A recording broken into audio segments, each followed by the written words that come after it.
বিসমিল্লাহির রহমানির রহিম। আসসালামু আলাইকুম। স্নেহের সুপ্রিয় ছাত্রবৃন্দ, আশা করি তোমরা সবাই ভালো আছো, বাসায় আছো, তোমাদের আত্মীয় স্বজন বাবা মাও ভালো আছে। আমরা সবসময় তোমাদের সর্বাঙ্গীন মঙ্গল কামনা করি।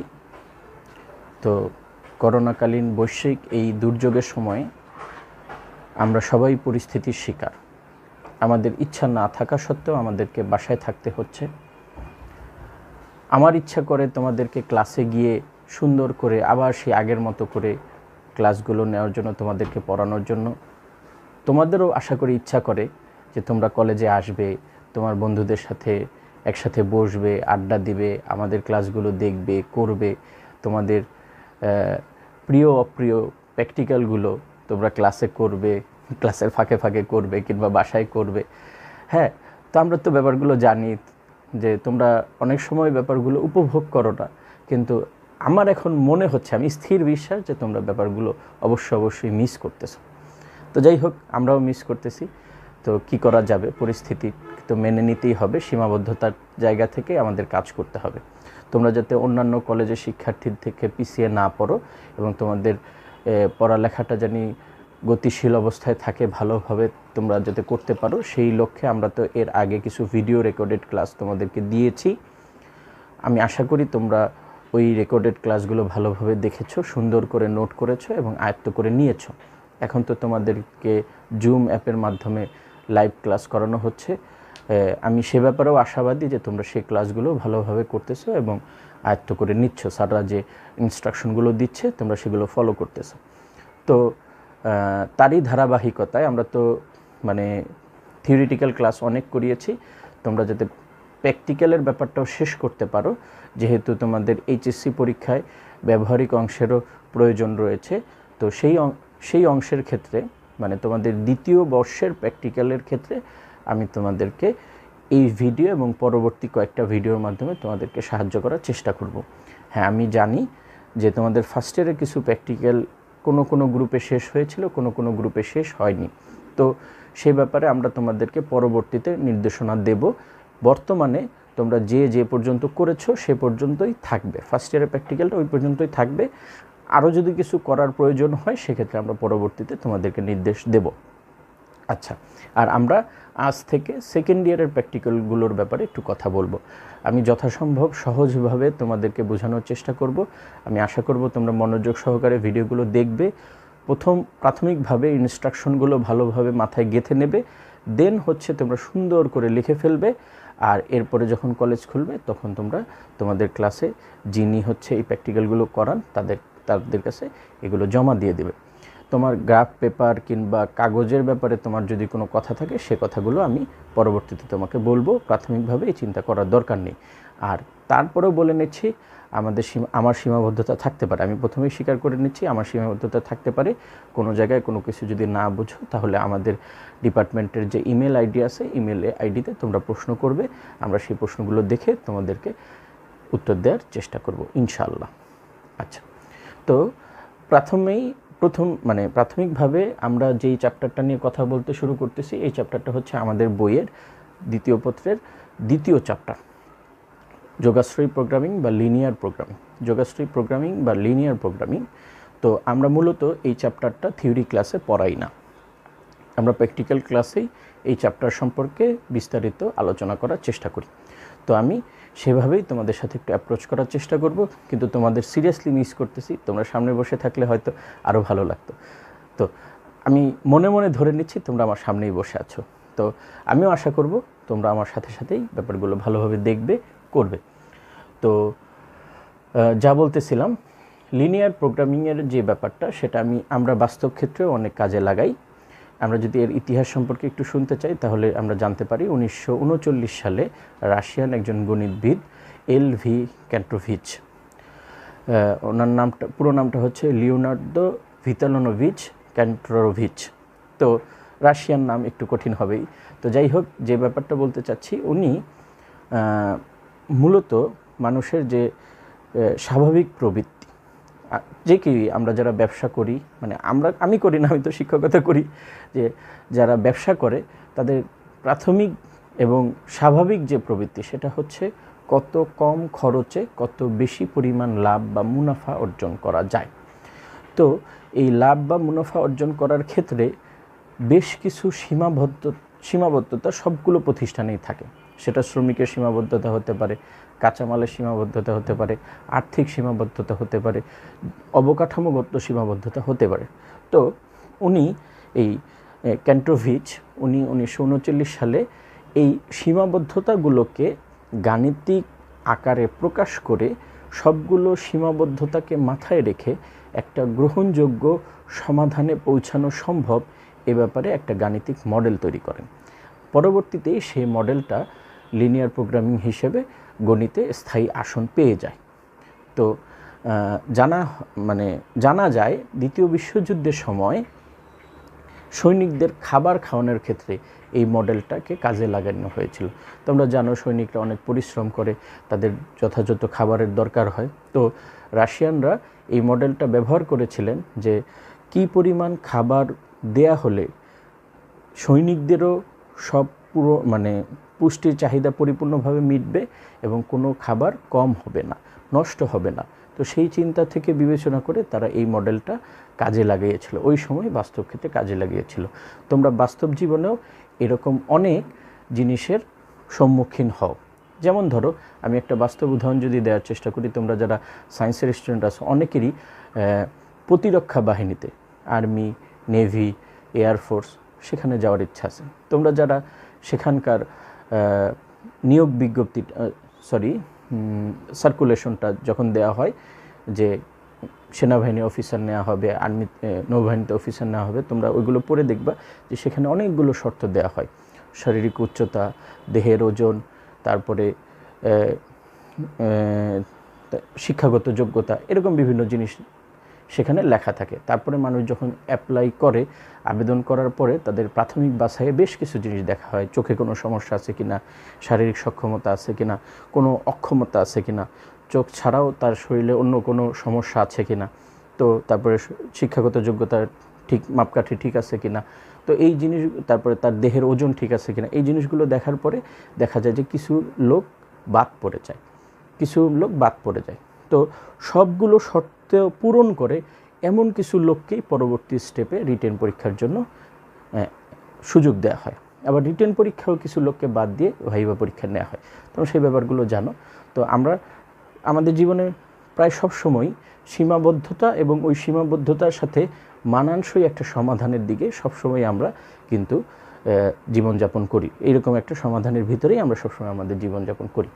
তো মূলত যে সকল সমস্যাকে গাণিতিক রূপ দেওয়া যাবে সেই সকল সমস্যাকে লিনিয়ার প্রোগ্রামিংয়ের মাধ্যমে সমাধান করা সম্ভব। তো আমি শুরু করতেছি। লিনিয়ার বা যোগাশ্রয়ী বলতে বোঝানো হয় একঘাত বিশিষ্ট। লিনিয়ার বা যোগাশ্রয়ী বলতে একঘাত বিশিষ্ট বোঝানো হয়। তোমাদের নিশ্চয়ই মনে আছে আমরা যখন ফার্স্ট ইয়ারে 3য় অধ্যায় পড়াচ্ছিলাম সরল রেখার সমীকরণে, স্ট্রেট লাইনের সমীকরণগুলোতে আমরা কি বলেছিলাম, যে সকল ভেরিয়েবলের ক্ষেত্রে পাওয়ার 1 হবে, যে সকল সমীকরণের ক্ষেত্রে ভেরিয়েবলের পাওয়ার 1 হবে, সেই সকল সমীকরণকে আমরা যখন গ্রাফ পেপারে বসাবো তখন ওই সমীকরণের জন্য আমরা গ্রাফ পেপারে একটা সরল রেখার দেখা পাব। আবারও বলতেছি, যে সকল সমীকরণে চলকের পাওয়ার 1 হবে সেই সকল সমীকরণের থেকে আমরা বিভিন্ন বিন্দু নিয়ে সেই বিন্দুকে যখন আমরা গ্রাফ পেপারে বসাবো দেখা যাবে সবগুলো বিন্দুই একটা সরল রেখার উপরে পড়তেছে, একটা সরল রেখা নির্দেশ করতেছে। তো আমরা এই চ্যাপ্টারে যে সকল সমস্যাগুলো নিয়ে কাজ করব সেখানে আমরা চলকের একঘাত বিশিষ্ট সমীকরণ নিয়ে কাজ করব। তোমাদের উপরের লেভেলের ক্লাসগুলোতে, মানে তোমরা হায়ার লেভেলের স্টাডিজে গেলে তোমরা নন লিনিয়ার প্রোগ্রামিং মানে 2 ঘাত 3 ঘাত বিশিষ্ট সমীকরণ নিয়েও কাজ করার সুযোগ পাবে। তো সেই ব্যাপারটা তোমাদের পরবর্তীর জন্যই রাখা হলো। আমরা এই লেভেলের জন্য এইটুকুই আলোচনা করব। আচ্ছা, প্রথমে যে কথাগুলো বললাম, এরপরে যে ব্যাপারটা বলতেছিলাম যে আমাদের বাস্তব জীবনে যে সমস্যাগুলো থাকে সেই সমস্যাগুলোকে গাণিতিক রূপদানের জন্য 3টা স্টেপ চিন্তা করা হয়। যে সকল সমস্যাগুলো আমরা বাস্তব জীবনে চিন্তা করি, যে কোনো প্রতিষ্ঠান হতে পারে, বাস্তব জীবনেও হতে পারে, ব্যক্তিগত জীবনে হতে পারে। তো প্রথমে ওই সমস্যাগুলোকে গাণিতিক রূপদানের জন্য কিছু সিদ্ধান্ত চলক বা ডিসিশন ভেরিয়েবল তৈরি করতে হয়। যেমন আমরা যখন অঙ্কগুলো করব তখন আমরা দেখতে পাবো যে একজন লোকের কিছু লুঙ্গি কিছু গামছা কিনতে হবে, তখন আমরা ধরে নেব লুঙ্গির সংখ্যা এক্স, গামছার সংখ্যা ওয়াই। কিংবা পেন্সিল কলম কিনতে হবে, তখন আমরা ধরে নেব পেন্সিলের সংখ্যা এক্স, কলমের সংখ্যা ওয়াই। এরকম আমরা ভেরিয়েবল ধরে নেব যাতে আমরা আমাদের সমস্যাটিকে গাণিতিক রূপদান করতে পারি। আচ্ছা, এরপরে উদ্দেশ্য ফাংশন সমস্যা ভেদে কোথাও কোথাও আমাদেরকে একটা ফাংশনের থেকে মানে এমনও বলা হতে পারে যে সর্বোচ্চ মুনাফা পেতে হবে কিংবা সর্বনিম্ন খরচ করতে হবে। তো ব্যাপারটা হচ্ছে আমাদের সমস্যা বিবেচনা করে আমাদের উদ্দেশ্যটা কি, সর্বোচ্চকরণ না সর্বনিম্নকরণ, সে ব্যাপারেও আমাদেরকে এই সমস্যার শুরুতেই একটা উদ্দেশ্য ফাংশন তৈরি করতে হবে যার সর্বোচ্চ বা সর্বনিম্ন মান আমরা লিনিয়ার প্রোগ্রামিংয়ের চিন্তাধারাকে কাজে লাগিয়ে বের করার চেষ্টা করব। আচ্ছা, এরপরে যে জিনিসটা বলছিলাম যে সমস্যা মানে আমাদের সমস্যাগুলোর সাথে কিছু শর্ত বা সীমাবদ্ধতা দেয়া থাকবে। যেমন ধরো আমি যদি এখন বলি যে আমি চাঁদে যেতে চাই, সেটা কি সম্ভব? এটা আমার সীমাবদ্ধতা। তো আমি যেরকম বললাম যে প্রতিষ্ঠানের ক্ষেত্রেও সীমাবদ্ধতা থাকে, টাকা পয়সার সীমাবদ্ধতা থাকে, কাঁচামালের সীমাবদ্ধতা থাকে, হ্যাঁ, জনবলের সীমাবদ্ধতা থাকে। তো ওই সীমাবদ্ধতাগুলোকেও আমরা গাণিতিক রূপদান করার চেষ্টা করব। আচ্ছা, এরপরে যে কথাটা বলতে চাচ্ছি, আমরা আমাদের চ্যাপ্টারের অঙ্কগুলোর ভিতরে দুই ধরনের সমস্যা দেখতে পাবো, যেখানে অভিষ্ট ফাংশন দেয়া থাকবে এবং সীমাবদ্ধতাগুলোকে সমীকরণ কিংবা অসমতা আকারে দেয়া থাকবে। বেশিরভাগ সময় অসমতা আকারে দেয়া থাকবে। দুই একটা জায়গায় একদম বিরল কেস, রেয়ার কেস দুই একটা জায়গায় থাকবে যেখানে হচ্ছে সমীকরণ থাকবে, তবে ম্যাক্সিমাম জায়গায় হচ্ছে অসমতা দেয়া থাকবে। কারণ কি, সেটাও আমরা মানে যখন বাস্তব সমস্যাগুলো দেখব তখন ব্যাপারটা আরও ভালো বুঝতে পারবো। আচ্ছা, এটা হচ্ছে এক ধরনের যেখানে অভিষ্ট ফাংশন এবং সীমাবদ্ধতাগুলো দেয়া থাকবে। আর কিছু কিছু অঙ্ক থাকবে যেখানে হচ্ছে ভাষাগত সমস্যা দেয়া থাকবে, মানে ল্যাঙ্গুয়েজ লেখা থাকবে যে এই সমস্যা, এই সীমাবদ্ধতা, এগুলো লেখা থাকবে। তো সেখান থেকে আমাদের প্রশ্ন পড়ে আমাদের এই ফরমেশনটা দাঁড়া করাতে হবে। সিদ্ধান্ত চলক, অবজেক্টিভ ফাংশন, উদ্দেশ্য ফাংশন বা অভিষ্ট ফাংশনও বলা হয় মাঝে মাঝে, শর্ত এবং সীমাবদ্ধতাগুলোকে দাঁড়া করাতে হবে। তো আমি ধীরে ধীরে ব্যাপারগুলো তোমাদেরকে বলে দিচ্ছি। আরও একটা কথা আমি বলি, এই চ্যাপ্টারটা শুধুমাত্র প্র্যাকটিক্যালের জন্য ইম্পর্টেন্ট না, এই অঙ্কগুলো বোর্ড পরীক্ষায়ও আসে। তোমরা যদি দেখো বোর্ড পরীক্ষায়ও আসে, আমি আশা করব তোমরা গুরুত্ব সহকারে এই চ্যাপ্টারটা আমার সাথে করবে। আমি যতগুলো করে দিই তা তো করবেই, এবং সেই সাথে তোমরা চ্যাপ্টারের আরও অঙ্কগুলো করার চেষ্টা করবে। তো ছাত্ররা, আমরা আমাদের প্র্যাকটিক্যালের সেকেন্ড ইয়ারের প্র্যাকটিক্যালের প্রথমেই যে এক্সপেরিমেন্টটা নিয়ে কাজ করব সেটা হচ্ছে আমাদেরই বইয়ের 3-এর 1 নাম্বার অঙ্কটা।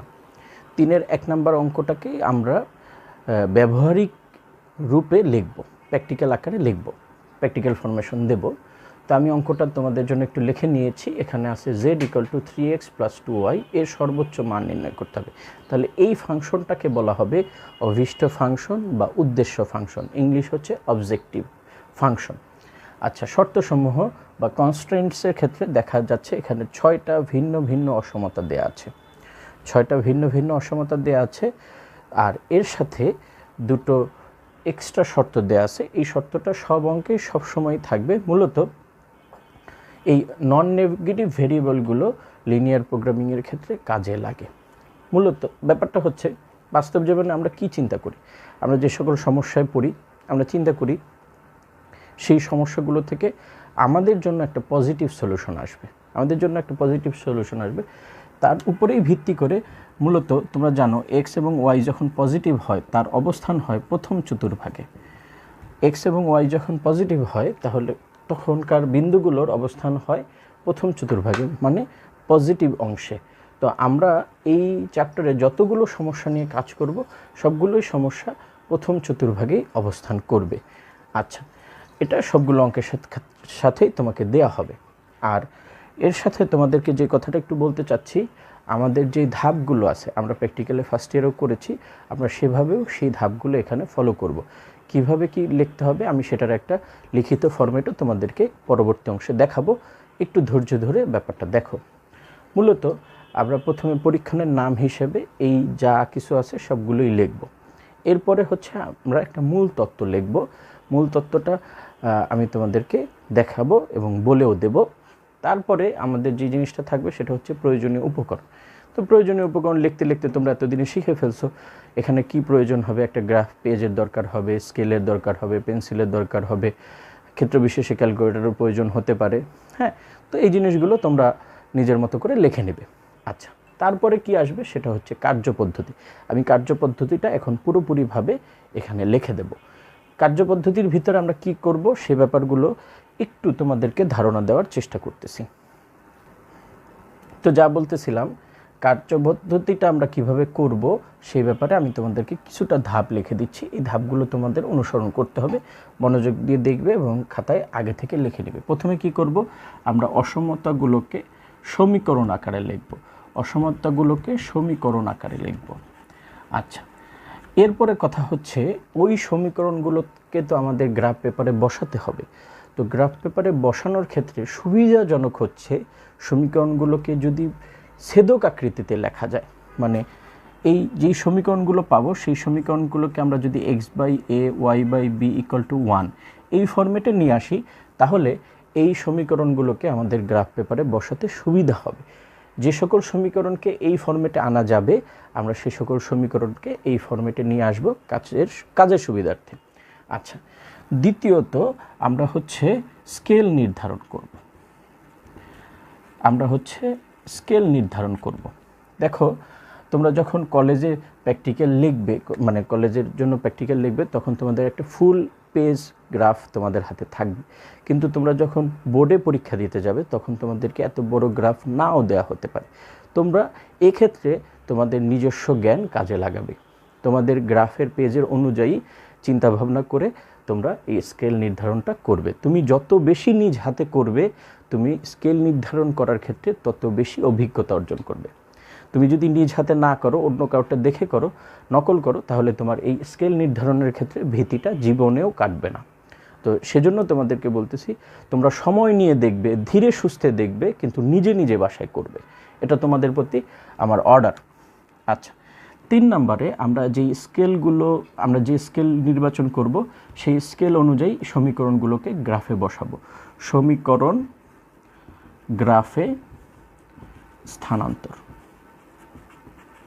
সমীকরণগুলোকে আমরা গ্রাফে স্থানান্তর করব। তো দেখা যাবে আমরা সবগুলো সমীকরণকে যখন গ্রাফে বসিয়ে ফেলব, সেখান থেকে আমরা এই পরিস্থিতি অনুযায়ী, ম্যাথ অনুযায়ী বিভিন্ন ধরনের বহুভুজের দেখা পাবো। হ্যাঁ, বিভিন্ন ধরনের বহুভুজের দেখা পাবো। যেমন এই অঙ্কটাতে 6টা শর্ত আছে। এই সাধারণ শর্তটাকে বাদ দিয়ে 6টা শর্ত আছে। তো দেখা যাবে এই অঙ্কের ক্ষেত্রে গ্রাফে 6টি শীর্ষবিন্দু বিশিষ্ট একটা বহুভুজ পাওয়া যাবে। 6টি শীর্ষবিন্দু বিশিষ্ট একটা বহুভুজ পাওয়া যাবে। আর আমরা তখন কি করব, ওই বহুভুজের শীর্ষবিন্দুগুলোর স্থানাঙ্ক নেব। আমরা ওই বহুভুজের শীর্ষবিন্দুগুলোর স্থানাঙ্ক নির্ধারণ করব। কিভাবে নির্ধারণ করব এ ব্যাপারেও কিছুটা কাজ আছে। এখন মুখে মুখে বললে ওই ব্যাপারটা বুঝবা না, সেটা আমি প্র্যাকটিক্যালের ক্ষেত্রে আবারও বলে দেব। আচ্ছা, যেটা বলতেছিলাম, এরপরে এই গ্রাফে স্থানান্তরের পরে সেখান থেকে কি পাবো, সর্বোচ্চ অনুকূল এলাকা। সর্বোচ্চ অনুকূল এলাকা মূলত আমি যে কথাটা বললাম, মানে এই বহুভুজের যে ব্যাপারটা বললাম, গ্রাফের সেই বহুভুজের জায়গাটাকে আমরা বলবো হচ্ছে সর্বোচ্চ অনুকূল এলাকা। ঠিক আছে, ওই সর্বোচ্চ অনুকূল এলাকার যে শীর্ষবিন্দুগুলো থাকবে সেই শীর্ষবিন্দুগুলোর মান আমরা অভিষ্ট ফাংশনে বসাবো। তো সেই কথাটা একটু বলে নিচ্ছি। শীর্ষবিন্দুগুলোর স্থানাঙ্ক অভিষ্ট ফাংশনে বসাবো। অভিষ্ট বা উদ্দেশ্য ফাংশনে বসিয়ে মান নির্ণয়। তো আমি আমার পুরো ব্যাপারটাকে তোমাদের সামনে একটু সহজ করে লেখার চেষ্টা করেছি। আমরা কি ধাপ করব, অসমতাগুলোকে সমীকরণে নেব, স্কেল নির্ধারণ করব, সমীকরণগুলোকে গ্রাফে বসাবো, সেখান থেকে বিভিন্ন ধরনের বহুভুজ পাওয়া যাবে। বহুভুজগুলোকে আমরা বলবো সর্বোচ্চ অনুকূল এলাকা, যারা সবগুলো সমাধানের ক্ষেত্রেই পজিটিভলি কাজ করবে, সবগুলো সমাধানই যে অংশে মেনে নিবে। এরপরে ওই সর্বোচ্চ অনুকূল এলাকার যে শীর্ষবিন্দুগুলো থাকবে সেগুলোকে আমরা অভিষ্ট ফাংশনে বসাবো, এরপরে প্রশ্ন অনুযায়ী সর্বোচ্চ বা সর্বনিম্ন মান নির্ণয় করব। আমি যে প্রসেসটা বললাম এই প্রসেসটা আমরা কার্যপদ্ধতিতে লিখব, এবং মনে রাখবা তোমাদের যখন বোর্ড পরীক্ষা আসবে তখন তো তোমাদের মূল তত্ত্ব লিখতে হবে না, তোমরা এই প্রসেসেই তোমরা অঙ্কগুলো করবা। বোর্ড পরীক্ষার খাতায় তোমরা এই পদ্ধতিটাই অনুসরণ করবা, মূল তত্ত্ব তো ওখানে লেখার দরকার নেই। ঠিক আছে, আশা করি তোমরা একই সাথে ব্যবহারিক এবং পরীক্ষার জন্য পুরো ব্যাপারটাই বুঝতে পারবা। আমি এখন পরের অংশে যাচ্ছি। তো আমরা যে ধাপগুলোর কথা বলেছিলাম একটু আগে, আমরা ওই ধাপ অনুযায়ী আমি তোমাদেরকে এই অঙ্কটা করে দিচ্ছি। আমি আবারও বলতেছি, এটা আমাদের কার্যপদ্ধতি অংশে যাবে, এটা আমাদের কার্যপদ্ধতি অংশে যাবে, এবং তোমরা যখন বোর্ড পরীক্ষায় লিখবে তখন তোমরা এভাবেই লিখবে। বোর্ড পরীক্ষায় যখন খাতায় লিখবে তখন এভাবেই লিখবে। আর একটা কথা বলে দিচ্ছি, এই প্রশ্নটা পারতপক্ষে এড়িয়ে যাওয়ার চেষ্টা করবে। এই প্রশ্নটা বোর্ডে লিখতে গেলে তোমাদেরকে অনেক সময় লাগবে, তো মাথায় রেখেই তোমরা করবে।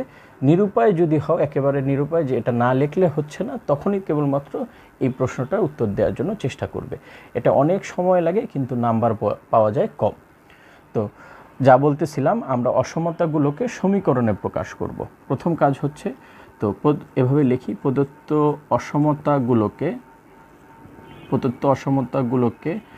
অনুরূপ সমীকরণে প্রকাশ করি, অনুরূপ সমীকরণে প্রকাশ করি, অনুরূপ সমীকরণে প্রকাশ করি। তাহলে প্রথম সমীকরণটা হচ্ছে x + y = 1। তো এই সমীকরণটা কেমন, এটাকে আমরা কিভাবে লিখতে চাই বলছিলাম, যে এটাকে আমরা ছেদক আকৃতির সমীকরণ হিসেবে লিখব যাতে আমাদের কাজ করতে সুবিধা হয়। এটা দিলাম হচ্ছে আমাদের 1 নম্বর সমীকরণ। আচ্ছা, দ্বিতীয় ক্ষেত্রে কি হবে, y - 5x ≤ 0। তাহলে এটাকে আমরা লিখব y - 5x = 0, y - 5x = 0। তো বা y = 5x, এটাকে তো আর x/a y/b = 1 ফরম্যাটে নেওয়া যাচ্ছে না, এটা এরকমই থাকুক। এটা হচ্ছে আমাদের দ্বিতীয় সমীকরণ হলো। তৃতীয় সমীকরণে আমরা পাবো হচ্ছে 5y - x = 0, বা এটাকে আমি লিখতে চাচ্ছি y = 1/5x, আমাদের হিসাব করতে সুবিধা হবে। তিনটা এখানে লিখলাম। আচ্ছা, এরপরে আসি আমরা চতুর্থ সমীকরণের দিকে যদি যাই, সেটা হচ্ছে x - y = -1। আমরা যদি -1 দিয়ে ভাগ করি তাহলে x/-1 + y/1 = 1 পাওয়া যাবে। এটাকে আমরা দিলাম হচ্ছে আমাদের 4 নম্বর সমীকরণ। 5 নম্বর সমীকরণ হবে x + y = 6, বা x/6 + y/6 = 1। এটা ছিল আমাদের 5 নং সমীকরণ। 6 নং সমীকরণ আমরা পাবো হচ্ছে x = 3। আর এই যে অসমতা দুটো আছে, এই অসমতার দুটোকেও আমরা x = 0, y = 0 হিসাবে লিখে রাখবো। আচ্ছা, তো আমাদের প্রথম ধাপটা শেষ হলো। আমরা কি করলাম, যে অসমতাগুলোকে দেয়া ছিল সেই অসমতাগুলোকে সমীকরণ আকারে লিখলাম, যাতে এই সমীকরণগুলোকে আমরা সরল রেখা হিসেবে গ্রাফে স্থাপন করতে পারি। এরপরে আমাদের যেই কাজটা, সেটা হচ্ছে আমাদেরকে স্কেল নির্ধারণ করতে হবে। তো এই অঙ্কের জন্য সুবিধাজনক স্কেল হচ্ছে উভয় অক্ষে 5 ঘর সমান 1 একক বিবেচনা করা, উভয় অক্ষে 5 বর্গ ঘর সমান 1 একক বিবেচনা করা। তো স্কেলটা আমি এখানে লিখে রাখতেছি যাতে তোমাদের জন্য সুবিধা হয়। 5 বর্গ ঘর সমান আমরা 1 একক বিবেচনা করব। 5 স্কয়ার, তো আমরা 5 বর্গ ঘরকে 1 একক বিবেচনা করব অঙ্কগুলোর ক্ষেত্রে। এরপরে আমরা কি করব, এই সমীকরণগুলোকে গ্রাফ পেপারে বসাবো। আমি তোমাদেরকে গ্রাফে কিভাবে বসাতে হয় সেটাও দেখাবো। এখানে আমি তোমাদেরকে কিছুটা একটু আইডিয়া দেওয়ার চেষ্টা করতেছি, তোমরা একটু দেখার চেষ্টা করো, বোঝার চেষ্টা করো, দেখো কতটুকু বুঝতে পারো। 1 2 3 4 5 6 পর্যন্ত নিলেই আমাদের হবে। আচ্ছা, ওকে, আমরা গ্রাফটাকে একটু বড় করে আঁকি। আমাদের অনেকগুলো শর্ত যেহেতু আছে, আমরা একটু সমীকরণগুলোকে একটু মুছে নিয়ে আমরা একটু বড় করে দেখানোর জন্য চেষ্টা করতেছি। ওকে, তো ছেলেরা, আমি এখন একটু তোমাদেরকে গ্রাফের ব্যাপারে আইডিয়া দেওয়ার চেষ্টা করতেছি। এখানে বেশ কিছু রাফের ব্যাপার আসবে, এই জিনিসটা ম্যাথের ভিতরে লিখতে হবে না, তোমার বেশ কিছু রাফের ব্যাপার আসবে। আচ্ছা, প্রথমে আমরা এক্স অক্ষ ওয়াই অক্ষটা একটু দিয়ে নিই। এক্স অক্ষ ওয়াই অক্ষ দিলাম।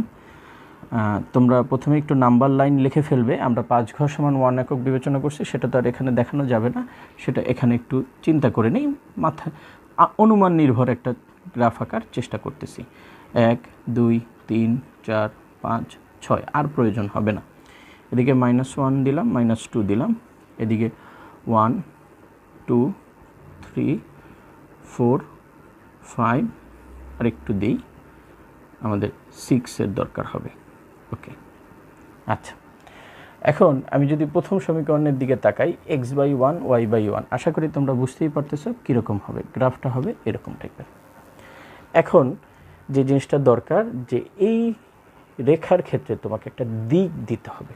এই ব্যাপারটা আমি কার্যপদ্ধতিতে বলি নাই, যে তুমি দিকের মাধ্যমে বুঝতে পারবে তোমার অনুকূল এলাকাটা কোন দিকে হতে যাচ্ছে। তুমি দিকের মাধ্যমেই বুঝতে পারবে তোমার অনুকূল এলাকাটা কোন দিকে হতে যাচ্ছে। তো অনুকূল এলাকা কোন দিকে হতে যাচ্ছে সেটা নির্দেশ করার জন্য যেই দিকটা প্রয়োজন হবে, তার জন্য আমরা একটা টেস্টিং পয়েন্ট নিয়ে নেব, যে আমরা এই পয়েন্টের সাপেক্ষে টেস্ট করব, এবং যে পয়েন্টটা নেব সেই পয়েন্টটার স্থানাঙ্কটা জানি আমাদের জানা থাকে। বেশিরভাগ ক্ষেত্রে আমরা 0 0 বিন্দুটাকে হিসেবে নেব, কাজ করতে সুবিধা হবে। তো আমরা দেখি এই সমীকরণটা পেয়েছিলাম এই অসমতা থেকে, আমাদের অসমতাটা কি ছিল? x + y ≥ 1। তো আমরা এই অসমতাতে মনে মনে, আগেও বলছিলাম রাফের অনেক কাজ থাকবে, মনে মনে আমরা এখানে 0 0 বসাবো, মানে x এর জায়গায় 0 বসাবো, y এর জায়গায় 0 বসাবো। তো এখানে আমরা কি পাচ্ছি? এরকম একটা ফরম্যাট পাচ্ছি। এই অসমতাটা কি বাস্তবে সম্ভব? এখানে যা লেখা হয়েছে সেটা কি সত্যি না মিথ্যা, অবাস্তব বা অসত্য? তাহলে এই রেখার যেই দিকে 0 0 আছে সেই দিকে না, দিকটা হবে তার বিপরীত দিকে। 0 0 বসানোর পরে অসমতাটা যদি ঠিক থাকতো, তার মানে এই 0 0 বিন্দুটা তার অনুকূল এলাকার দিকেই পড়তেছে, সেটা নির্দেশ করা হতো। এখন আমরা 0 0 বসানোর পরে অসমতাটাকে অসত্য দেখতে পাচ্ছি। তার মানে হচ্ছে এই অসমতার ক্ষেত্রে 0 0 বিন্দুটা সমাধান অঞ্চলের দিকে না, তার বিপরীত অঞ্চলের দিকে রয়েছে বলে চিন্তা করা হচ্ছে। তো এভাবে আমরা দিক দেব। দিকের ব্যাপারটা খুবই খুবই খুবই গুরুত্বপূর্ণ, ভুলে গেলে হবে না। আবারও বলতেছি, দিকের ব্যাপারটা অবশ্যই দিতে হবে, পরীক্ষার খাতায় অবশ্যই দিতে হবে। স্যাররা এই ব্যাপারগুলো খুবই মনোযোগ সহকারে দেখবে, তা না হলে তুমি কিন্তু নাম্বার পাবে না, আমি বারবারই বলতেছি। আচ্ছা, এবারে আসি, এবার আমরা দ্বিতীয় সমীকরণের দিকে যাই। দ্বিতীয় সমীকরণ হচ্ছে আমাদের y = 5x, মূলবিন্দুগামী রেখা। তো কোথা দিয়ে যাবে? মূলবিন্দুগামী রেখা তো অনেক হতে পারে, একটু মনে মনে একটা বিন্দু একটু চিন্তা করে নেই। x এর মান যখন 1 হবে, y এর মান তখন 5 হবে। x এর মান যখন 1 হবে, y এর মান তখন 5 হবে। তার মানে 1 এখানে, 5 এখানে, চিন্তা করে আমরা একটা রেখা আঁকতে পারি। আমি আসলে বোর্ডে আঁকতে হচ্ছে তো পারফেক্টলি হবে না, তারপরও আমি চেষ্টা করতেছি তোমাদেরকে একটা ধারণা দেওয়ার জন্য। এই যে 1 5 হলো না অনেকটা, তারপরও তোমরা আইডিয়া পেয়ে যাবে। আমার আরেকটু এদিকে ঘেঁষেই আঁকা উচিত ছিল, আই এম সরি। থাকুক, তোমরা আশা করি বুঝবে। আমি গ্রাফে আরও সুন্দর করে এঁকে দেবো, গ্রাফে পারফেক্টলি এঁকে দেবো, দেখো। আচ্ছা, এখন কথা হচ্ছে, এই রেখার জন্য আমরা যদি 0 0 নেই, এই সমীকরণের সাথে সংশ্লিষ্ট অসমতা হচ্ছে y - 5x ≤ 0। এইখানে যদি আমি 0 0 বসাতে চাই, আমার কোনো লাভ হবে না। তো এখানে আমাদের অন্য কোনো একটা বিন্দু চিন্তা করতে হবে, অন্য কোনো একটা বিন্দু যেটার স্থানাঙ্ক তুমি জানো। এই ক্ষেত্রেও সাধারণত 1, 0 কিংবা 0, 1 বিবেচনা করা হয়। আমার যদি ভুল না হয়ে থাকে, তোমরা 9, 10-এর হায়ার ম্যাথের 6.3 চ্যাপ্টারে এই ধরনের অঙ্ক করেছিলে। আমার যদি ভুল না হয়ে থাকে, অবশ্যই তোমাদের এই ধরনের অঙ্ক করার কথা 6.3-তে। তো আমরা কি করব? এখানে হিসেব করার জন্য 1, 0 বিন্দুটাকে বিবেচনা করব। আমাদের টেস্ট করার জন্য 1,0 বিন্দুটাকে নেব। তাহলে ওয়াইয়ের জায়গায় আমরা বসাচ্ছি 1, এক্সের জায়গায় হচ্ছে ওয়াইয়ের জায়গায় বসাচ্ছি হচ্ছে 0, এক্সের জায়গায় বসাচ্ছি হচ্ছে 1। তাহলে আমরা কি দেখতে পাচ্ছি, -5 < 0। তো তুমি ইকুয়ালের দিকে তাকিও না, মেইনলি -5টা 0 থেকে আসলেই ছোট। তুমি ইকুয়াল চিহ্নের দিকে তাকিও না, সাধারণত শর্ত দেওয়ার ক্ষেত্রে ওভাবে লেখা হয়েছে, কারণ এটা একটা সীমাবদ্ধতা যে এই লাইনের থেকে কম হতে পারে এরকম একটা জিনিস, কিংবা এই মানের থেকে কম হতে পারে সেই জিনিসটা নির্দেশ করা হয়েছে, যে সর্বোচ্চ 0 হতে পারে, 0 থেকে কমও হতে পারে, এরকম একটা ধারণা দেওয়া ছিল। বাস্তবিক অর্থে -5 থেকে 0টা কি ছোট। তাহলে এই রেখার যেই অংশে 1,0 আছে সেই দিকের জন্য আমরা অসমতাটাকে সঠিক হিসেবে দেখতে পাচ্ছি। তার মানে এই রেখার যেই অংশে 1,0 আছে সেই অংশটা অনুকূল এলাকার ভিতরে পড়েছে, অনুকূল এলাকার ভিতরে পড়েছে, সেটা বোঝানোর জন্য আমরা দিকটাকে এই দিকে দেব, যে 1,0 বিন্দুর দিকে। আচ্ছা, এরপরে আমরা 3 নং সমীকরণে আসি। এবার আমরা আমাদের তৃতীয় সমীকরণের কাছাকাছি আসি। এখানে পাচ্ছি y = 1/5x, এটাও মূল বিন্দুগামী রেখা হবে। এখানেও একটু আমরা আইডিয়া করে লিখতে চাচ্ছি, x এর মান যখন 5 হবে y এর মান তখন 1 হবে, x এর মান যখন 5 হবে y এর মান তখন 1 হবে। মোটামুটি এই বিন্দুটাকে মাথায় রেখে আমরা মূল বিন্দুগামী একটা রেখা আঁকবো। এই বিন্দুটাকে মাথায় রেখে আমরা একটা মূল বিন্দুগামী রেখা আঁকলাম। তো এখানেও এই সমীকরণের সাথে সংশ্লিষ্ট অসমতাটা হচ্ছে 5y - x > 0। তো এই অসমতাতে আমরা যদি 1,0 বিন্দু বসাই, দেখা যাবে অসমতাটা ঠিক থাকতেছে না, অসমতাটা ঠিক থাকতেছে না। একইভাবে আমরা চিন্তা করব, তখন অসমতা যদি ঠিক না থাকে তাহলে আমরা কি বলবো, যে এই রেখার যেই দিকে 1,0 বিন্দু আছে তার বিপরীত দিকে আমাদের সমাধান এলাকাটা থাকতে পারে, তার বিপরীত দিকে আমাদের সমাধান এলাকাটা থাকতে পারে বলে আমরা ধরে নেব। আচ্ছা, তো এটা গেল। এরপরে আমি আর এই টেস্টিং ব্যাপারটা আর যাচ্ছি না, আমি একটু মুখে মুখেই বলে দেবো, তোমরা বুঝতে পারবে আশা করি। এরপরে 4 নম্বর সমীকরণটা হচ্ছে x/-1 y/1। তাহলে x/-1 এখানে পাচ্ছি আর y/1 এখানে পাচ্ছি, এদের যোগ করলে আরেকটা রেখা পাবো, এরকম আরেকটা রেখা পাবো। এখানে আমরা হিসেব করার জন্য 0, 0কে কাজে লাগাতে পারি। তো দেখা যাবে যে সমাধানটা 0, 0 যেদিকে রয়েছে, এই রেখার যে অংশে 0, 0 রয়েছে সেই অংশের দিকটাকেই নির্দেশ করবে। আবারও বলতেছি, আবারও একটু দেখাই না হয়, যে আমাদের এই 4 নং সমীকরণের সাথে সংশ্লিষ্ট অসমতা হচ্ছে x - y > -1। তো এখানে যদি আমরা 0, 0 বসাই তাহলে আমরা কি পাচ্ছি, 0 > -1।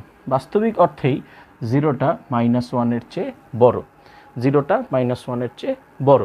তাহলে এই রেখার যেই অংশে 0, 0 রয়েছে সেই অংশটা অনুকূল এলাকার ভিতরেই পড়েছে। তো সেই হিসেবে আমরা এটার দিক দিচ্ছি হচ্ছে 0, 0-র দিকেই। আচ্ছা, এরপরে সমীকরণটা হচ্ছে কি, x/6 y/6। তাহলে x/6 হচ্ছে আমাদের এখানে, y/6 হচ্ছে আমাদের এখানে। তো এই দুটোকে যোগ করে আরেকটা সমীকরণ পেয়ে যাব।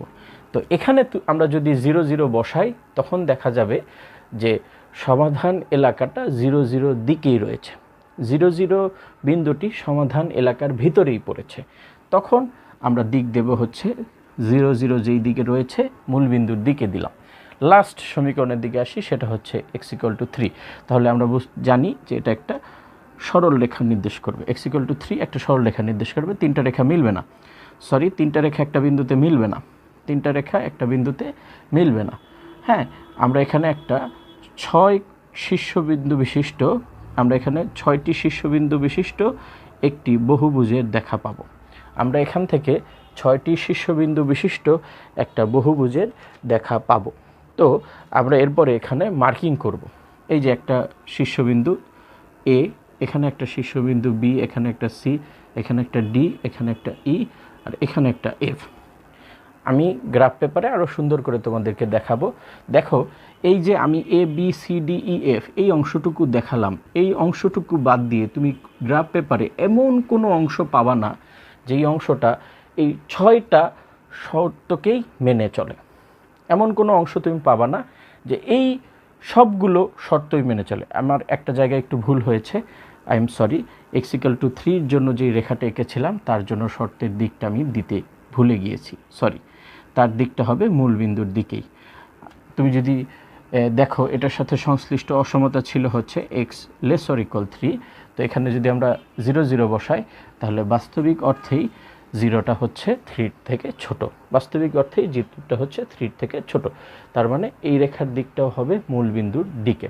তা আমি যে কথাটা বলতে চাচ্ছি, এই যে A B C D E F এই বিন্দুগুলোকে আমরা পাবো যে সর্বোচ্চ অনুকূল এলাকার শীর্ষবিন্দু হিসেবে। আর এই শীর্ষবিন্দুগুলোর স্থানাঙ্কগুলোকে আমরা এই জেড ফাংশনে বসাবো। সেখান থেকেই আমরা দেখতে পাবো সর্বোচ্চ বা সর্বনিম্ন মান আমাদের যে অঙ্কে যেরকম প্রয়োজন হয়। এখন একটা কথা তোমাদের মনে আসতেই পারে যে স্যার স্থানাঙ্কগুলো কিভাবে পাবো। কিছু কিছু ক্ষেত্রে তুমি গ্রাফ থেকে স্পষ্ট মান পেয়ে যাবা, কিছু কিছু ক্ষেত্রে তুমি গ্রাফ থেকে স্পষ্ট মান পেয়ে যাবা। যে জায়গাগুলোতে তুমি স্পষ্ট মান পাবা না, তোমার কাছে মনে হবে রেখা দুটি মনে হয় মাঝামাঝি কোনো একটা জায়গায় মিলিত হচ্ছে, হ্যাঁ, যে সকল ক্ষেত্রে তুমি একদম পারফেক্টলি বিন্দু পাবা সেটা তো তুমি গ্রাফ থেকেই পাবা। আর যেখানে তোমার কাছে বিভ্রান্তি মনে হবে, যে মনে করো যে তোমার কাছে মনে হলো যে এই সি বিন্দুটার স্থানাঙ্ক কত হবে, সি বিন্দুটার স্থানাঙ্ক কত হবে, তখন তোমাকে দেখতে হবে এই সি বিন্দুতে কোন দুটো রেখা মিলিত হয়েছে। দেখো সি বিন্দুতে এই 5 এবং 6 এই দুইটা রেখা মিলিত হয়েছে। চিন্তা করে দেখো, সি বিন্দুতে 5 এবং 6 এই দুটো রেখা মিলিত হয়েছে। তখন আবার তোমাকে রাফে চলে যেতে হবে।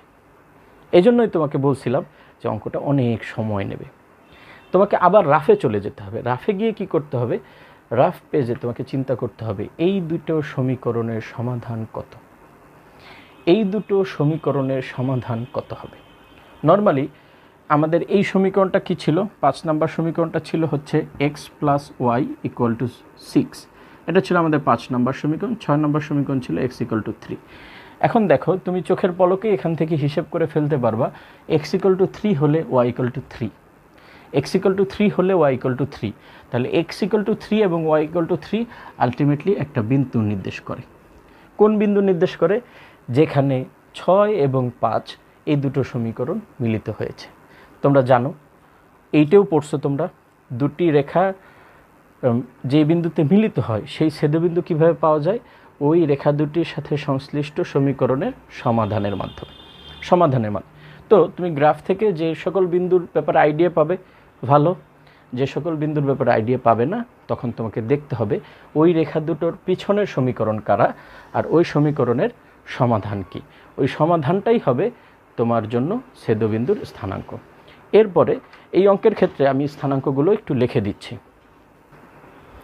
তা আমি এই অঙ্কটার ব্যাপারে তোমাদের একটু আইডিয়া দিতে চাচ্ছি। আমরা যে A B C D E F 6টা বিন্দু মার্কিং করেছি, সেই 6টা বিন্দু হিসেব করে দেখা যাবে 6টা বিন্দুর স্থানাঙ্ক হবে এরকম, 6টা বিন্দুর স্থানাঙ্ক হবে এরকম। তো এরপর আমরা কি করব, প্রতিটা বিন্দুর মান x এবং y হিসেব করে আমরা এই z ফাংশনে বসাবো এবং দেখা যাবে C বিন্দুর জন্য সর্বোচ্চ মান পাওয়া যাচ্ছে এবং সেখান থেকে দেখা যাবে C বিন্দুর জন্য সর্বোচ্চ মান পাওয়া যাচ্ছে। তা আমি আশা করি তোমরা পুরো ব্যাপারটা বুঝেছো। আমি এরপরে বাকি পুরোটা কিভাবে লিখতে হয় সে ব্যাপারটাও তোমাদেরকে একটু দেখিয়ে দিচ্ছি। তো ছাত্ররা, আমি যেটা বলেছিলাম তোমরা কিভাবে প্র্যাকটিক্যালটা লিখবে সেই ব্যাপারে আমি তোমাদেরকে একটা লিখিত ফরম্যাট দেখাতে চাচ্ছি। তো তোমরা এই ফরম্যাটটা ফলো করবে বলে আমি আশা করি। তো দেখো, প্রথমে আমরা কি করব, পরীক্ষণের নাম লিখব। বইয়ের 3-এর 1 নম্বর ম্যাথের উপর ভিত্তি করে আমরা পরীক্ষণের নামটা সেট আপ করেছি। তো এই ব্যাপারটা আমি তোমাদেরকে বলতেছি, পরীক্ষণের নামের ব্যাপারটা কিন্তু তোমাদের লিখতে হবে না। পরীক্ষণের নাম এই মানে বইয়ের 3-এর 1 নম্বর ম্যাথ, এই নাম্বারটা তোমাদের দিতে হবে না, আমি জাস্ট তোমাদের বোঝানোর জন্য দিয়েছি। আর আমরা পেজটা তো শুরুটা করব অ্যাজ ইউজুয়াল, আমরা যেভাবে করি ফার্স্ট ইয়ারেও করেছিলাম, যে আমরা প্রথমে ডেট লিখব, এক্সপেরিমেন্ট নাম্বার লিখব এবং আমাদের যে রোল নাম্বারটা আছে সেই রোল নাম্বারটা লিখব। আচ্ছা, আরেকটা কথা সেটা হচ্ছে যে তোমরা যখন কলেজে করতে তখন তো আমরা তোমাদেরকে কলেজের লাইব্রেরি থেকে পেজ দিতে পারতাম। তোমরা কলেজের লাইব্রেরি থেকে পেজ কিনতে এবং সেই অনুযায়ী তোমরা কোনো প্র্যাকটিক্যাল A4 পেজে, কোনো প্র্যাকটিক্যাল হচ্ছে B4 পেজে লিখতে। তো এখন যেহেতু তোমরা বাসায় আসো, এই পেজগুলো হয়তো সবার কাছে নাও থাকতে পারে, তো তোমরা অবশ্যই অফসেট পেপার ব্যবহার করবে। লেখার ক্ষেত্রে তোমরা অবশ্যই অফসেট পেপার ব্যবহার করবে, আর সবগুলো পেজ জানি একই মাপের হয় এ ব্যাপারটা খেয়াল রাখবে। সবগুলো পেজ জানি একই মাপের হয়, তা না হলে তোমরা যখন পরবর্তীতে স্পাইরাল করতে যাবে তখন তোমরা বিপদে পড়বে। স্পাইরাল যখন করতে যাবে তখন তোমরা বিপদে পড়বে বলেই তোমাদেরকে বলে দিচ্ছি যে তোমাদের পেজগুলো জানি একই ধরনের হয়। আচ্ছা, আরেকটা কথা আগে থেকেই বলে রাখতেছি, আমরা কলেজে তো এই ধরনের গ্রাফ ইউজ করতাম, আমাদের সাদা কালো গ্রাফ ইউজ করতাম। এখন তোমরা বাসায় আসো, তোমাদের যাদের কাছে এই ধরনের গ্রাফ আছে তোমরা অবশ্যই এই ধরনের গ্রাফই ব্যবহার করবে। তোমরা অবশ্যই এই ধরনের গ্রাফ ব্যবহার করবে, তা না হলে দেখতে সুন্দর লাগবে না। তবে একান্ত নিরুপায় হয়ে তোমরা যদি তোমাদের এলাকার লাইব্রেরি থেকে ওই যে লাল নীল মার্কিং করা যে গ্রাফগুলো আছে সেই গ্রাফগুলোও যদি ব্যবহার করো, সেক্ষেত্রে আমরা কনসিডার করব। আমি অন্যান্য স্যারদের সাথেও এ ব্যাপারে কথা বলেছি, তারাও কনসিডার করবেন। তো তারপরে বলতেছি, যদি এই গ্রাফটা আঁকা যায়, এই গ্রাফে আঁকা যায় সেটা ভালো, চেষ্টা করবে এই গ্রাফে আঁকার জন্য। একান্ত নিরুপায় হলে তোমরা তোমাদের এলাকার লাইব্রেরি থেকে যে গ্রাফ পাওয়া যায় সেই নর্মাল গ্রাফগুলো ব্যবহার করতে পারবে। এবছরের জন্য আমরা এই ব্যাপারটা একটু কনসিডার করব। তো প্রাথমিক কথাবার্তা শেষ। আচ্ছা, এবার আসি আমি যে জিনিসটা দেখাতে চেয়েছিলাম সেই জিনিসটাতে আসি, যে আমরা পরীক্ষণের নাম লিখব, তারপরে মূল তত্ত্ব লিখব। আমি মূল তত্ত্বটা বলে দেব একটু পরে, তারপরে দেখাচ্ছি হচ্ছে মূল তত্ত্বের পরে আমাদের প্রয়োজনীয় উপকরণ লেখার একটা দরকার ছিল। আমরা প্রয়োজনীয় মানে মূল তত্ত্বের পরে প্রয়োজনীয় উপকরণটা লিখব, তারপরে হচ্ছে কার্যপদ্ধতিটা শুরু করব। তারপরে আমরা কার্যপদ্ধতিটা শুরু করব। কার্যপদ্ধতিতে কি করব সে ব্যাপারটা আমি তোমাদেরকে অলরেডি দেখিয়ে ফেলেছি। অসমতাগুলোকে সমীকরণে নিয়ে আসব, স্কেল নির্ধারণ করব। আমরা এখানে স্কেল নির্ধারণ করেছি 5 বর্গ একক সমান 5 বর্গ ঘরকে 1 একক বিবেচনা করেছি।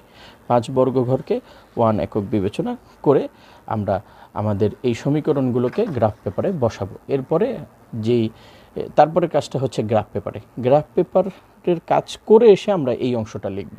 গ্রাফ পেপারের কাজ করে এসে আমরা এই অংশটা লিখব। এখানে আমি গ্রাফ পেপারটা একটু পরেই এঁকে দিচ্ছি। তো এখানে আমরা যেই লেখাটা যে ফরম্যাটে লিখব সেই লেখাটা আমি দেখাচ্ছি। এখানে সক কাগজ হতে দেখা যায় যে ABCDEF ছায়াঘেরা অংশটি সর্বোচ্চ অনুকূল এলাকা, যার কৌণিক বিন্দুর স্থানাঙ্ক আমি অলরেডি তোমাদেরকে দেখিয়েছি। কৌণিক বিন্দুগুলোর স্থানাঙ্ক যেরকম ছিল সেটা তোমাদের দেখিয়েছি। এরপরে কৌণিক বিন্দুগুলোর স্থানাঙ্কর সাহায্যে আমরা ফলাফলটাকে বিল্ড আপ করছি, ফলাফলের মান বের করেছি। কৌণিক বিন্দুগুলোর স্থানাঙ্ক আমরা জেড ফাংশনে বসিয়েছি, যেটা আমি তোমাদেরকে বলেছিলাম। তো দেখা যাবে সি বিন্দুর জন্য জেডের মান সর্বোচ্চ 15 পাওয়া যাবে। সুতরাং জেডের সর্বোচ্চ মান 15, যা এত বিন্দুতে অবস্থিত। এটা লিখেই আমরা প্র্যাকটিক্যালটা শেষ করব। জায়গা থাকলে আমরা 2-1টা সতর্কতা লিখে দেব। জায়গা থাকলে আমাদের পেজের জায়গা থাকলে আমরা 2-1টা সতর্কতা লিখে দেব। আমি এখানে যে সতর্কতাটা লিখেছি সেটা হচ্ছে সরল রেখা অঙ্কন করার সময় সতর্ক ছিলাম, এবং কৌণিক বিন্দুগুলোর স্থানাঙ্ক নির্ণয় করার সময় সতর্কতা অবলম্বন করেছি। আচ্ছা, আর একটা ব্যাপার খুবই ইম্পর্টেন্ট, সেটা হচ্ছে যে দিক নির্ণয়ের ব্যাপারটা কিন্তু অবশ্যই তোমাদের মনে রাখতে হবে। আচ্ছা, তো মূল তত্ত্বটা আমি তোমাদেরকে আবার একটু বলে দিচ্ছি। মূল তত্ত্ব বলা হয়ে গেলেই আমি তোমাদেরকে গ্রাফটা এঁকে দেখাবো। মূল তত্ত্বটা একটু বলি। হ্যাঁ, তো ব্যাপারটা হচ্ছে যা বলতেছিলাম যে যোগাশ্রয়ী শব্দের অর্থ রৈখিক এবং প্রোগ্রাম শব্দের অর্থ পরিকল্পনা, যা দ্বারা কোনো কর্ম সম্পাদনের বিভিন্ন উপায়ের মধ্য হতে একটি উৎকৃষ্ট উপায় নির্ধারণ করা বোঝায়।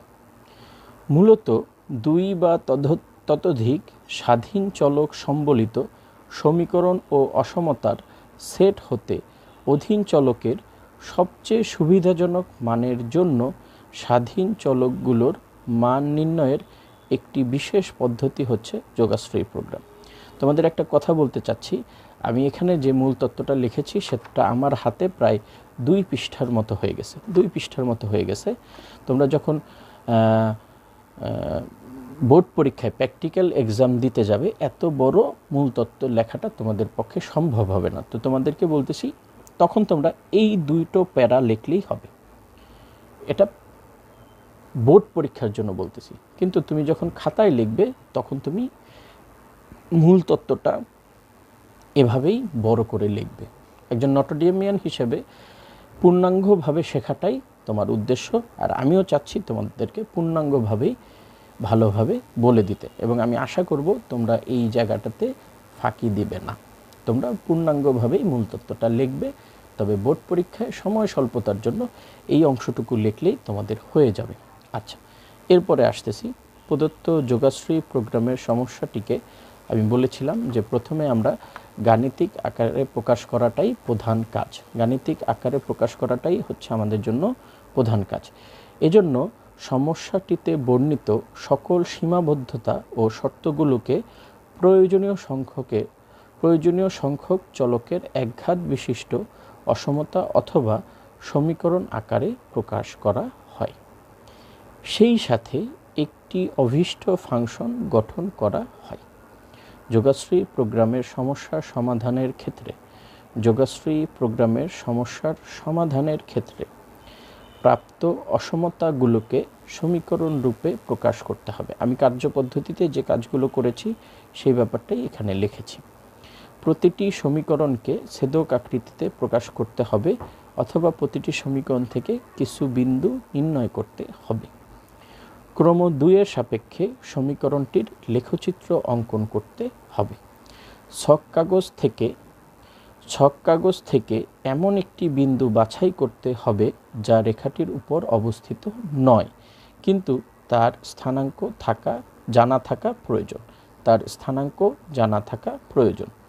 এর জন্য সহজ হবে। আমি তোমাদেরকে দেখিয়েছিলাম যে 0, 0 অথবা 1,0 বিন্দুর সাহায্যে আমরা মূলত রেখা থেকে অসমতার দিক দিয়েছিলাম, মানে আমাদের সম্ভাব্য অনুকূল এলাকাটা কোন দিকে হবে সে ব্যাপারে ধারণা পাওয়ার জন্য আমরা সমীকরণের উপরে রেখার উপরে দিক দিয়েছিলাম, যার জন্যই আমরা এভাবে বিবেচনা করব। আচ্ছা, বিন্দুটি নিয়ে প্রতিটি অসমতাকে যাচাই করতে হবে। বিন্দুটির জন্য অসমতাটি সত্যি হলে সংশ্লিষ্ট রেখাটির সাপেক্ষে উক্ত বিন্দুর দিকের অঞ্চলই হবে অসমতাটির সম্ভাব্য অঞ্চল, অন্যথায় বিন্দুটির বিপরীত দিকের অঞ্চলই হবে অসমতাটির সম্ভাব্য অঞ্চল। আমি এটা তোমাদেরকে ইতিপূর্বে বোর্ডে দেখিয়েছি। আচ্ছা, এরপরে আমরা কি করলাম, 7 নাম্বার যে অংশটা সেটা হচ্ছে যে অঞ্চল প্রতিটি অসমতাকে সিদ্ধ করে সে অঞ্চলই হবে সমাধান অঞ্চল বা এলাকা, যাই বলি না কেন। সমাধান অঞ্চলের কৌণিক বিন্দু এবং প্রাপ্ত রেখার উপরস্থ বিন্দুগুলো সকল শর্ত পূরণ করে। এ বিন্দুগুলো অভীষ্ট ফাংশনে বসে কাঙ্ক্ষিত সর্বোচ্চ অথবা সর্বনিম্ন মান নির্ণয় করা যায়। এখানে তোমাদের একটা প্রশ্ন আসতে পারে যে স্যার, আমরা শুধুমাত্র কৌণিক বিন্দুগুলোর স্থানাঙ্ক নিয়েই কেন কাজ করব, অন্য বিন্দুগুলো কেন নেব না? এ ব্যাপারে যে ম্যাথমেটিক্যাল থিওরি আছে সেই থিওরিটা এই লেভেলের তোমাদের কোনো বইয়ে দেয়া হয়নি। তোমাদের এই ব্যাপারে হায়ার লেভেলের বইগুলোতে দেখতে হবে। তোমরা যখন উপরের লেভেলে যাবে, হ্যাঁ, অনার্স মাস্টার্সে যখন তোমাদেরকে এই টপিকসটা পড়ানো হবে, লিনিয়ার প্রোগ্রামিং, মূলত লিনিয়ার প্রোগ্রামিংটা নিউমেরিক্যাল অ্যানালিসিসের অংশবিশেষ, তখন তোমাদেরকে এ ব্যাপারে থিওরি বলা হবে এবং তোমরা ওখানে এ ব্যাপারে ব্যাখ্যা জানতে পারবে।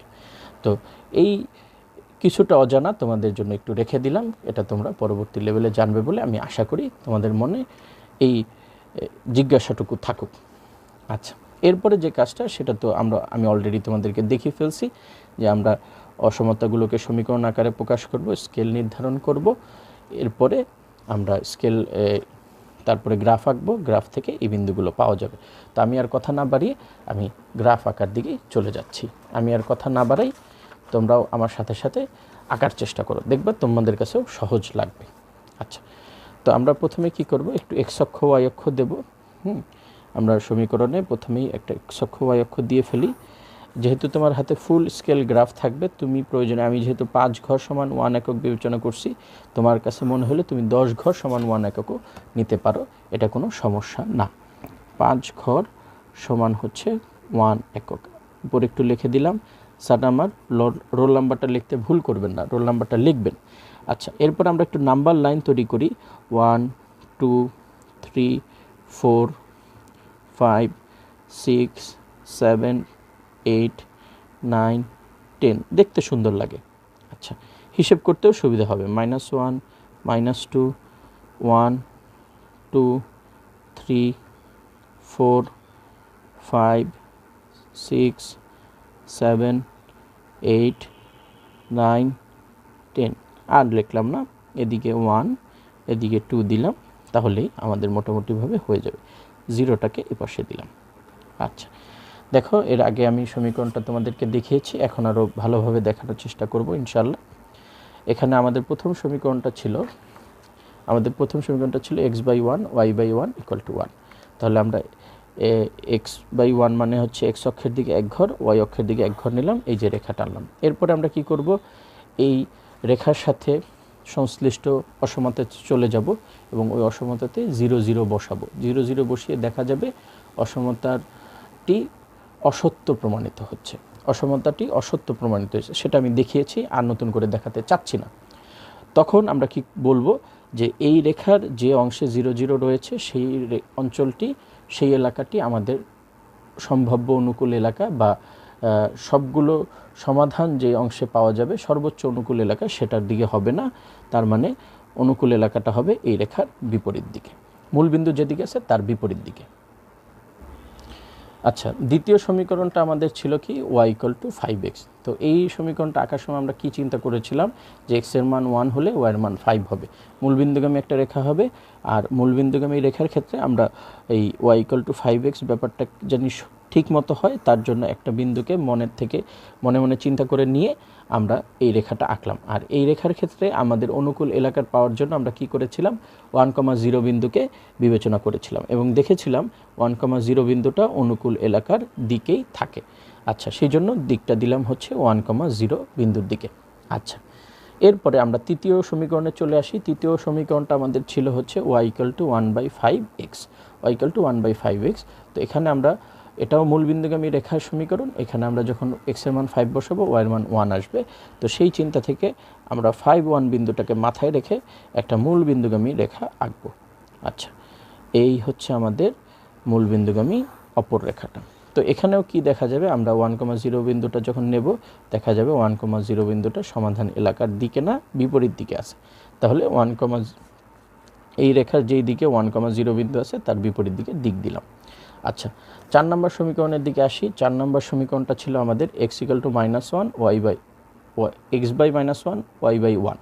তাহলে x/-1 x অক্ষের নেগেটিভ দিকে 1 একক এবং পজিটিভ দিকে y অক্ষের পজিটিভ দিকে 1 একক বিবেচনা করে আরেকটা রেখা আঁকলাম। আচ্ছা, এই রেখা আঁকার পরে আমরা মূলবিন্দুর দ্বারা এটাকে টেস্ট করলে দেখা যাবে মূলবিন্দুটা সমাধান এলাকার দিকেই পড়বে, মূলবিন্দুটা সমাধান এলাকার দিকেই আসবে। আচ্ছা, এরপরে আমরা 5 নম্বর সমীকরণের দিকে যাই। 5 নম্বর সমীকরণটা খুব সহজ ছিল, x/6 y/6 = 1। x/6 y/6 = 1। তাহলে x/6 পাচ্ছি হচ্ছে আমরা এখানে, y/6 পাচ্ছি হচ্ছে এখানে। আমরা এই দুইটা বিন্দুকে যোগ করে দিচ্ছি, এই হচ্ছে আমাদের রেখা, এই হচ্ছে আমাদের রেখা।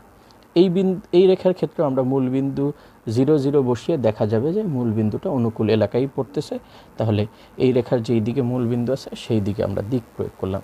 লাস্ট আমাদের যে সমীকরণটা আমাদের হাতে ছিল সেটা ছিল x = 3। x = 3। তাহলে x = 3 আরেকটা সরলরেখা আঁকলাম এখন, আর এটার দিক হবে মূলবিন্দুর দিকে। এখানেও আমরা মূলবিন্দুর দিকেই আঁকবো। তাহলে দেখো, সবগুলো দিক তুমি যদি বিবেচনা করো তাহলে এই যে অংশটুকু আমরা পাচ্ছি এই অংশটুকুই হবে আমাদের সমাধান এলাকা। এই যে আমি এটাকে মার্কিং করে দিচ্ছি, তোমরা যদি পেন্সিলের সাহায্যে একটু শ্যাডো করে দাও, একটু গাঢ় করে দাও তাহলেও হবে, কোনো সমস্যা নেই। তোমরা চাইলে পেন্সিলের সাহায্যে একটু গাঢ় করে দিতে পারো। আমি বোঝানোর জন্য একটু এভাবে মার্কিং করে দিলাম যে এই অংশটুকু নিয়েই আমাদের কাজ করতে হবে। এদের যে কৌণিক বিন্দুগুলো আছে সেই কৌণিক বিন্দুগুলোই হবে আমাদের টেস্টিং পয়েন্ট। আচ্ছা, তাহলে আমি এগুলো একটু দেখিয়ে দিচ্ছি। এখানে আমরা এখানে নাম দেব। এখানে নাম দিলাম হচ্ছে এ, এটাকে দিলাম বি, এই কৌণিক বিন্দুকে দিলাম সি, এটাকে দিলাম ডি, আর এই অংশকে দিলাম ই, এই যে এই বিন্দুটাকে দিলাম হচ্ছে ই, আর এই বিন্দুটাকে আমরা নাম দিলাম হচ্ছে এফ, এই বিন্দুটাকে নাম দিলাম হচ্ছে এফ। এখানে লিখতে হবে না, তারপর আমি পাশে একটু লিখে দিচ্ছি। এই বিন্দুর স্থানাঙ্ক হবে 1/4, 5/4, বি বিন্দুর স্থানাঙ্ক হবে 5/2, 7/2, সি বিন্দুর স্থানাঙ্ক হবে 3,3। তোমরা এটা লিখবা না, আমি তারপরে তোমাদেরকে জাস্ট একটু দেখিয়ে দিচ্ছি বিন্দুর স্থানাঙ্কগুলো এরকম হবে। ই হবে গিয়ে হচ্ছে 5/6, 1/6, এফ হবে গিয়ে হচ্ছে 1/6, 5/6। তো দেখো তুমি শুধুমাত্র সি বিন্দুর স্থানাঙ্কটাই গ্রাফ থেকে পারফেক্টলি পাবা। তুমি সি বিন্দুর স্থানাঙ্কটাই গ্রাফ থেকে পারফেক্টলি পাবা 3,3। বাকিগুলো স্থানাঙ্কগুলো পাওয়ার ক্ষেত্রে তোমাকে কি করতে হবে, ওই যে আমি বলেছিলাম যে বাকি যে বিন্দুগুলো আছে এ বিন্দু, বি বিন্দু, ডি বিন্দু, ই বিন্দু, এফ বিন্দু, এই বিন্দুর ক্ষেত্রে তোমাকে দেখতে হবে এই বিন্দুগুলোতে কোন রেখাগুলো মিলিত হয়েছে, তাদের ছেদবিন্দু তোমাদেরকে রাফে বের করে তারপরে হিসাবটা লিখতে হবে। আমি আশা করি আমার ছেলেরা পুরোপুরিভাবে বুঝতে পেরেছে।